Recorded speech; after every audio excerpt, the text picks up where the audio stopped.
Sports న్యూసే better. Racing హిస్టరీలోనే సంచలనం. వావ్.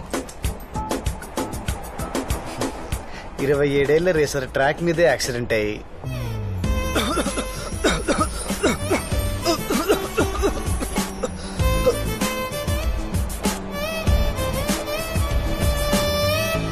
బోర్లేసినా పోతున్నారు, కార్లు తోలినా పోతున్నారు. ఏంట్రా బాబు ఇది? ఎరా నాగేశ్వరరావు బాబు సూసైడ్ చేసుకుందా? ఎవరిదే? ఆ మూడోదేనా? ఎందుకు చేసుకోదరా? ఒళ్ళు కొవ్వెక్కి తిన్నదరక్క డబ్బులు ఎక్కువైపోయి ఇలాంటి పనులే చేస్తుంటారు. అయినా దాని కదా దాని బాబు నానాలే కాలేజీలో చేపించి మరీ చదివించాడు కదా.